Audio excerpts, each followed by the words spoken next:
¿Qué tal? Buenas tardes. Mi nombre es José Manuel Pérez Herrera. Soy estudiante de la Universidad Abierta y a Distancia de México y actualmente estoy cursando la carrera de Técnico Superior Universitario en Urgencias Médicas. El día de hoy vamos a hacer este video para poder llevar a cabo la evaluación a cargo del docente en línea, y el tema que escogí para esta exposición fue el tema de reanimación neonatal. Vamos a usar nuestra infografía para poder llevar a cabo esta presentación. Bueno, aquí estoy presentando o estoy mostrando una parte de mi infografía.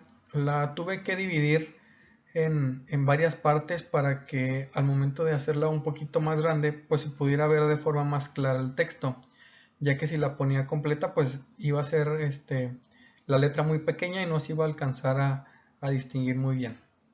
Bueno, en mi presentación anterior o en mi trabajo anterior, donde ya recibí la retroalimentación, me di cuenta de que la información que puse era pues totalmente limitada y no estaba enfocada realmente al contenido del tema. Ya una vez que pude revisar más información, las recomendaciones que me hizo mi asesor, pues ya pude ubicar más en cuanto a la información que necesitaba, y me di cuenta que efectivamente estaba totalmente equivocado. Entonces, también en mi trabajo anterior hacía yo la referencia de que, como nos dice aquí esta primera parte del texto, el proceso de nacimiento o de la gestación y del nacimiento es un proceso totalmente fisiológico y como tal, pues no es una urgencia o emergencia médica. Sin embargo, obviamente se pueden llevar a cabo, se pueden presentar complicaciones tanto en la gestación como en el nacimiento, y es por eso de que no me refería a que no tenemos que estar preparados. Entonces, claro que es importante tener la capacitación, hacer una buena evaluación tanto de la mujer gestante como del feto antes de nacer, e incluso pues es más importante poder hacer una evaluación completa y adecuada cuando el feto se convierte en un recién nacido. Entonces, pues leemos esta primera parte del texto donde nos dice que el proceso de nacimiento se acompaña de grandes cambios fisiológicos. En esta ocasión, pues en esta parte se pueden revelar alteraciones o complicaciones que tal vez no se pudieron identificar antes de que naciera el recién nacido, y por lo tanto pues debemos estar alertas y preparados para poder actuar de manera efectiva. Entonces, por lo anterior, podemos definir que la reanimación neonatal se define como la serie de medidas y procedimientos que se llevan a cabo con el fin de lograr la estabilización cardiorrespiratoria de los recién nacidos que se encuentran en circunstancias específicas que los ponen en peligro, y que de no implementarse el abordaje adecuado puede presentarse un desenlace no favorable, tales como secuelas graves en el sistema nervioso central, en este caso pues en el encéfalo, el cerebro. Y pues bueno, todo esto viene en consecuencia de una hipoxia cerebral, e incluso pues lo más grave es que puede desencadenar que ese bebé o ese recién nacido pueda morir. Entonces, pues bueno, aquí tenemos del lado derecho algo relacionado a la diferencia o el enfoque que puede tener la reanimación neonatal en comparación con una reanimación con un adulto. Y lo que podemos definir o lo que nos damos cuenta es de que principalmente cuando un adulto requiere RCP o reanimación, viene como consecuencia de un paro cardíaco, y el paro cardíaco viene como consecuencia de alguna alteración cardiovascular por patologías previas o antecedentes de cardiopatías ya preexistentes, y normalmente en un adulto esa es la causa del paro cardíaco, o una arritmia, consecuencia a lo mejor de alguna alteración en la circulación del miocardio causada por una isquemia o consecuencia de alguna isquemia, o simplemente por el tipo de vida que puede llevar una persona. Puede ser una persona que fuma, una persona con obesidad, sobrepeso, sedentarismo, o cualquier problema que nos va a complicar el buen funcionamiento del corazón. Entonces, en resumen, un adulto puede llegar a requerir reanimación como consecuencia de alguna patología previa, preexistente o alguna alteración súbita del ritmo cardíaco. En contraste o como gran diferencia, un niño y específicamente un recién nacido, normalmente su problema no es por antecedentes, dado que al momento de nacer o en los primeros años de vida, técnicamente nos consideramos como personas sanas y un niño todavía no adopta los buenos o malos vicios que puede tener una persona, como lo es fumar, consumir alcohol, consumir alimentos pues nada saludables, grasosos, etcétera, etcétera. Entonces, en un recién nacido o en un niño, la principal causa de paro cardíaco o de complicaciones cardiorrespiratorias pues es precisamente por la falta de oxigenación, la hipoxia, que nos va a dar como consecuencia pues un mal funcionamiento de las células del cuerpo, principalmente o de manera inicial las células nerviosas, que pueden llegar a tener un daño irreversible. Entonces, esa es la gran diferencia entre la causa o la necesidad de la reanimación en adultos y en niños. Bien, aquí tenemos otra parte de la infografía, donde arriba del lado izquierdo estoy presentando o estoy mostrando una imagen sobre el cómo se recomienda que se haga una reanimación. La persona que hace las compresiones se puede identificar como reanimador número 1 y se recomienda que esté sobre la cabeza del recién nacido o sobre la cabecera. ¿Sí? Y de ahí, desde esa posición, con sus manos alrededor del tórax, realizar las compresiones con los pulgares en el tercio inferior del esternón. Esto se recomienda hacer así para que el área o el espacio del cordón umbilical que está en el abdomen quede libre para poder canalizarlo y realizar la administración de medicamentos en caso de que sea necesario. Por otro lado, del lado contralateral de la persona que puede llegar a administrar los medicamentos, está la persona que maneja la vía aérea. Una vez que ya se aseguró el tubo o la mascarilla, una vez que la vía aérea está asegurada, esta persona se coloca en un lado y desde ahí está realizando las ventilaciones. Repito, el reanimador que lleva a cabo las compresiones está sobre la cabeza, la persona que lleva a cabo las ventilaciones está del lado del bebé y del otro lado se encuentra la persona que va a hacer el manejo del cordón umbilical para la administración de medicamentos si es necesario. Aquí en la parte de abajo, este primer cuadro, estamos plasmando lo que es la tabla de valoración de Apgar para que podamos realizar una valoración inicial al momento del primer minuto en que tenemos ya al recién nacido, donde se van a valorar primero que nada la coloración de la piel, la frecuencia cardíaca, la irritabilidad refleja del recién nacido, el tono muscular y la respiración. Esta valoración va, cada uno de los signos se valora de 0 a 2 dependiendo de la respuesta que tenga, donde por ejemplo, si valoramos la coloración de la piel, vamos a ver si el bebé o el recién nacido está azul o pálido, que estamos hablando de una cianosis pues bien marcada, entonces la puntuación en este signo va a ser de 0. En caso de que haya una ligera cianosis y que otras partes del cuerpo ya estén tomando un tono más normal, más rosado, entonces vamos a decir que estamos en un punto de acrocianosis y le vamos a dar un punto. En caso de que el recién nacido al primer minuto o en cualquiera de los minutos que lo estemos valorando esté ya totalmente rosado, una coloración totalmente normal, le vamos a dar una puntuación de 2.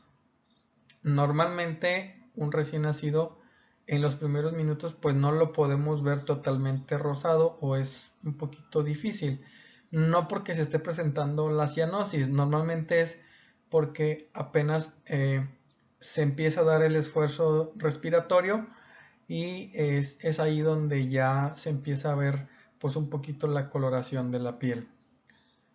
Bien, la frecuencia cardíaca ausente nos va a dar una puntuación de 0.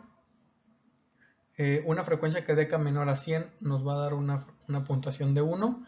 Y una frecuencia cardíaca mayor a 100 latidos por minuto le vamos a dar una puntuación de 2. Una vez que ya terminamos de evaluar los signos de coloración, frecuencia cardíaca, la irritabilidad, por ejemplo, si no hay respuesta del recién nacido, no hay llanto, no hay movimiento, le damos puntuación de 0. Si realiza algunas muecas, pues le vamos a dar puntuación de 1. Y en caso de que tenga pues una buena respuesta de llanto y respiración, pues le vamos a dar la valoración de 2. Tono muscular, aquí vamos a ver pues qué tanta tensión hay en los músculos de los brazos y las piernas. Si está totalmente flácido, igual le vamos a dar puntuación de 0. Si hay algún movimiento esporádico o alguna flexión de piernas o brazos, le vamos a dar puntuación de 1. Y cuando hay un movimiento activo del recién nacido, le vamos a dar puntuación de 2. La respiración es algo similar a la frecuencia cardíaca, solo que aquí no vamos a cuantificar, simplemente vamos a ver si está ausente, es puntuación de 0. Si la respiración es débil e irregular, puntuación de 1. Y si hay una buena respiración con el llanto o un buen esfuerzo respiratorio y hay un buen nivel de llanto en cuanto a esfuerzo y sonido, le vamos a dar una puntuación de 2. Entonces, la puntuación máxima que puede alcanzar es de 10 puntos y una puntuación mínima de 0. De ahí en más se considera normal todavía una puntuación de 8. De 6 hacia abajo pues ya hay que considerar ahí la necesidad de la reanimación dependiendo del estado del recién nacido. Aquí debajo tenemos otra tabla que esta básicamente la vamos a utilizar para poder elegir el calibre del tubo endotraqueal si se requiere un manejo avanzado de la vía aérea. En cuanto al peso y a la edad gestacional del recién nacido. Menos de 1 kilogramo y menos de 28 semanas de gestación, se recomienda un tubo de un calibre 2.5, hablando en cuestión de milímetros en el diámetro interno. De 1 kilo a 2 kilos o de 28 a 34 semanas, el tubo sería de 3.0 y mayor de 2 kilogramos o mayor de 34 semanas, el tubo sería con un diámetro de 3.5 milímetros. Bien, aquí tenemos otra parte de la infografía donde voy a mencionar el diagrama de flujo que anexé de la Asociación Americana del Corazón y de la Academia Americana de Pediatría. Bien, este diagrama de flujo básicamente nos va a decir paso a paso qué es lo que se tiene que hacer al momento de evaluar y atender al recién nacido.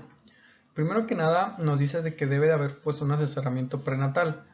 Toda mujer es recomendable que tenga un control prenatal con un médico especialista que va a ir revisando cada chequeo con la intención de ver cómo se va desarrollando el feto y poderse anticipar en caso de que haya alteraciones. Bien, una vez que llega el periodo del nacimiento o que terminó ya el periodo de gestación, llegamos a este primer cuadro que es nacimiento. Todos estos cuadros, desde el nacimiento hasta la ventilación a presión positiva, todo esto se debe de evaluar e intervenir en caso de ser necesario en el primer minuto desde el nacimiento del recién nacido. Bien, aquí estos cuadros amarillos los puse como un cuadro para valorar y los cuadros azules los puse como una posible respuesta a la valoración que nos indican estos cuadros. Bien. El primer cuadro nos dice que si el nacido es término, tiene buen tono y respira o llora. La respuesta, bueno, aquí no la puse, pero la respuesta hacia el lado derecho, que es de este lado, es una respuesta positiva, es un sí. Y en caso de que sí sea término, si tiene buen tono y si respira o llora, pues el bebé permanecerá junto a la madre mientras se lleva a cabo la atención de rutina, la valoración, el calentamiento o calentarlo y mantener la temperatura normal, posicionar la vía aérea, despejarla de secreciones en caso de ser necesario, secar y evaluar constantemente al recién nacido. En caso de que la respuesta sea negativa, pues igual hay que calentar y mantener la temperatura, hay que darle posición a la vía aérea, despejarla de secreciones, secar y estimular de manera enérgica al bebé para que pueda tener una respuesta favorable. Pasamos a la siguiente pregunta o cuadro de valoración. Siguiendo la línea negativa, pues bueno, la siguiente pregunta es, ¿hay apnea, boquea o no hay presencia de una respiración o llanto? La frecuencia cardíaca es menor a 100 latidos por minuto. Bueno, en este caso la respuesta negativa sería hacia el lado derecho y hay que ver si hay disnea o cianosis persistente. Esto sería en caso de ser una respuesta negativa. En caso de ser una respuesta positiva, ¿qué quiere decir? Que si hay apnea o si está boqueando o si la frecuencia cardíaca es menor a 100 latidos por minuto, hay que hacer ventilación a presión positiva, colocar un monitor para valoración de saturación de oxígeno y considerar el monitoreo de electrocardiografía. Acá, en caso de que la respuesta pues haya sido negativa, ¿qué quiere decir? Que no tiene apnea, que no boquea y estamos haciendo referencia a que su respiración es normal.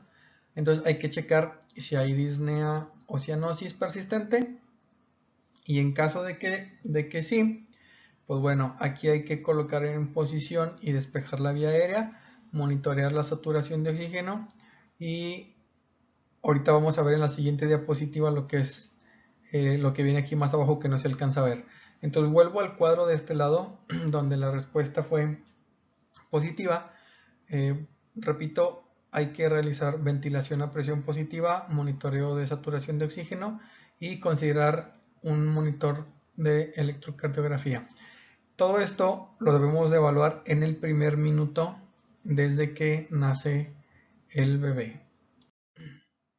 Bien, aquí tenemos ya la segunda parte, la parte inferior, donde, bueno, colocamos continuo del lado derecho del cuadro que venía hacia abajo, colocar en posición y despejar la vía aérea, monitorear la saturación de oxígeno, administrar oxígeno suplementario si es necesario y considerar el CPAP, que es un dispositivo para administrar oxígeno oxígeno con presión positiva.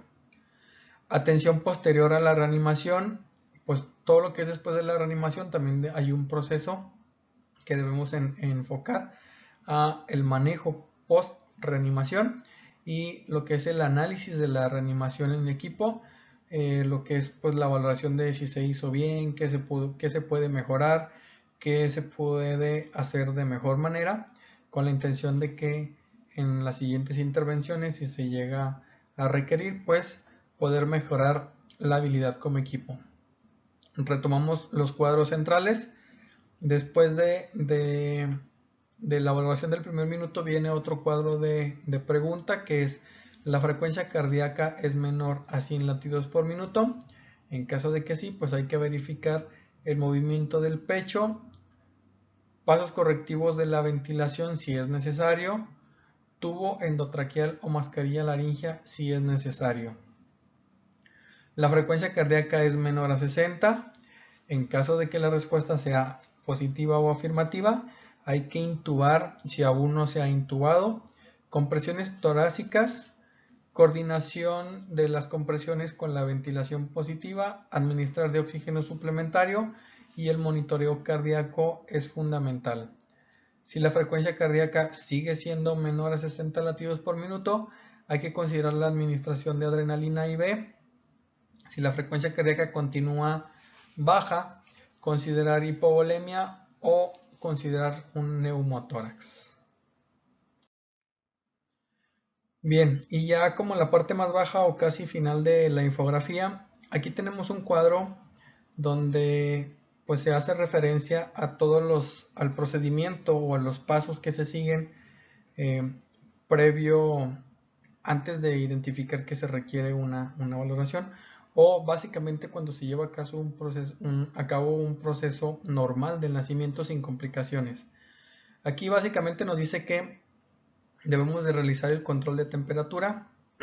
Esto pues es esencial. Se debe registrar la temperatura corporal como predictor y como indicador de calidad de atención. Se recomienda mantener la temperatura corporal entre 36.5 y 37.5 grados centígrados. En los recién nacidos pretérminos tardío o recién nacidos a término, se sugiere favorecer el contacto inmediato piel con su madre. En los prematuros más pequeños se recomienda el uso de una combinación de intervenciones, además de la fuente de calor radiante, que puede incluir temperatura ambiente de 24 a 26 grados centígrados. También se puede recomendar el uso de toallas precalentadas, colchones térmicos, envolver al recién nacido sin previo secado en bolsas de plástico, colocarle un gorro y calentar y humidificar gases inspirados. En caso de ser necesaria, la ventilación a presión positiva. También es muy importante evitar la hipertermia, ya que se asocia a resultados adversos. La fuente lo tomé como referencia de la recomendación del docente, la Asociación Argentina de Pediatría, en un artículo médico sobre reanimación neonatal. Y pues bueno, básicamente la relevancia que puedo llegar a mencionar sobre este tema es que para mí realmente fue algo importante ver que gran parte de esta información, como ya lo puse en mi trabajo, yo la desconocía.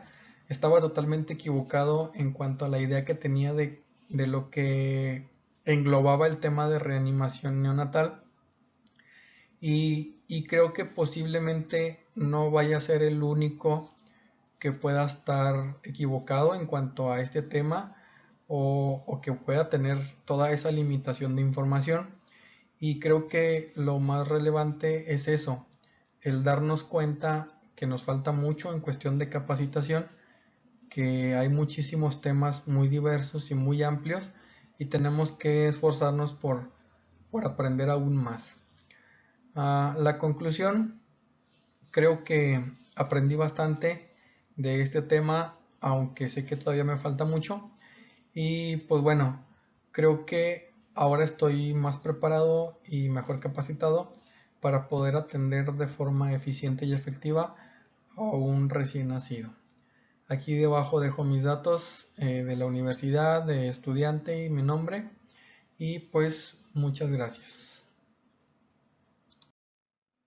Bueno, y como lo mencioné al principio, aquí ya estoy mostrando mi infografía completa, que como se dan cuenta pues se ve muy pequeña la letra y por eso la dividí en partes. Pero bueno, esto lo dejo aquí únicamente como evidencia. Y pues bueno, ahora sí, pues eso es todo de mi parte. Muchas gracias y estaré atento a la retroalimentación de mi docente. Hasta luego.